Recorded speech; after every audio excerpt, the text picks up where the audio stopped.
ইয়াজুজ মাজুজ এমন এক দানব প্রকৃতির মানুষ, বিশাল দেহধারী। সারা পৃথিবীর সব মানুষ একসাথে হয়েও ইয়াজুজ মাজুজের সাথে যুদ্ধ করতে পারবে না। বাদশাহ জুলকারনাইন উনি যখন পৃথিবীর শেষ প্রান্তে গেলেন, ওই প্রান্তে যাওয়ার পরে একটা মহল্লা পাইলেন। সেই মহল্লার মানুষ অভিযোগ করলো, হে বাদশাহ মহোদয়, আপনি যদি আমাদের বাদশাহ হয়ে থাকেন তাহলে আমাদের উপকার করেন, আমরা তো আপনার প্রজা।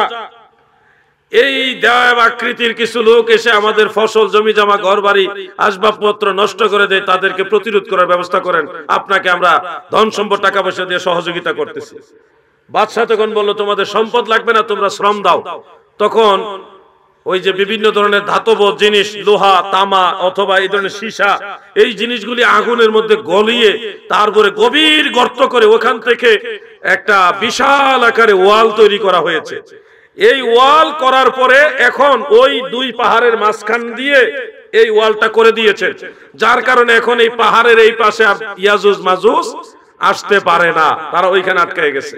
দয়াল নবীজি বলেছেন যে কিয়ামতের ওই যে সময় তারা বের হওয়ার সময় হবে, এর আগ পর্যন্ত তারা ধারালো জিহ্বা দিয়ে এই ওয়ালকে, দেওয়ালকে জিহ্বা দিয়ে চেটে চেটে ক্ষীণ করে ফেলবে, পাতলা করে ফেলবে।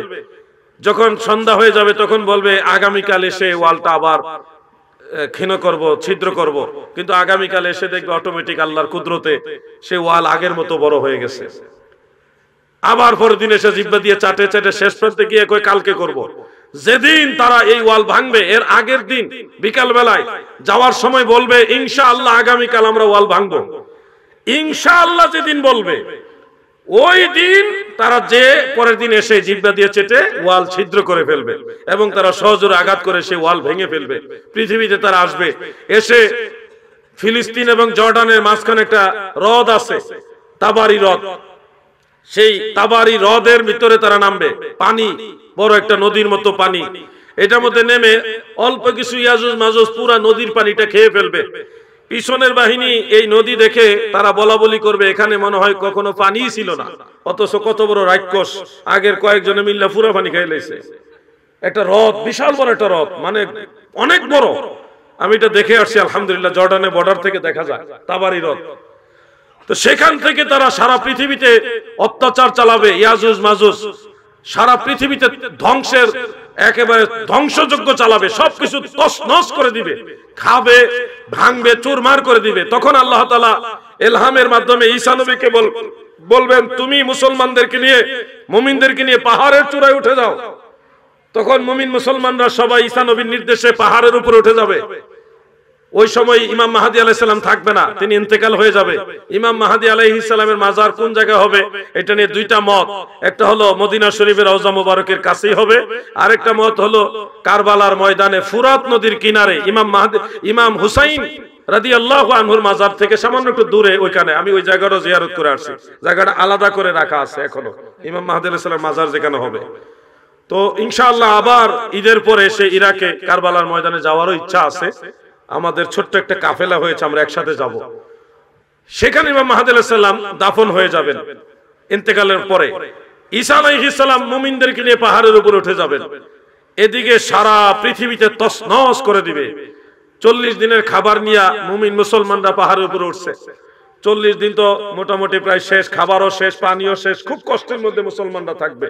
তখন ঈসা নবী আল্লাহর কাছে দোয়া করবে, আল্লাহ, ও আল্লাহ, আপনার মুমিন বান্দাদের কষ্ট হইতেছে, আপনি সাহায্য করেন। ঈসা নবীর দোয়া কবুল হবে এবং ওই ইয়াজুজ মাজুজের শরীরের ভিতরে অজানা দুর্লভ এক জাতের পোকা হবে। এই পোকা মানে ভাইরাস আক্রমণ করবে, করে সমস্ত ইয়াজুজ মাজুজকে অল্প 2-4 দিনের মধ্যেই মানে তারা সব মারা যাবে। সারা পৃথিবীর সমস্ত ইয়াজুজ মাজুজ মারা যাবে। মারা যাওয়ার পরে ঈসা নবী এবং মুমিন বান্দারা বিভিন্ন পাহাড়ের চূড়া থেকে জমিনে সমতল ভূমিতে অবতরণ করবে। কিন্তু এই পচা দেহগুলো, ডেড বডি যেগুলি, পচার গন্ধে কোনো মুসলমান টিকে থাকতে পারবে না।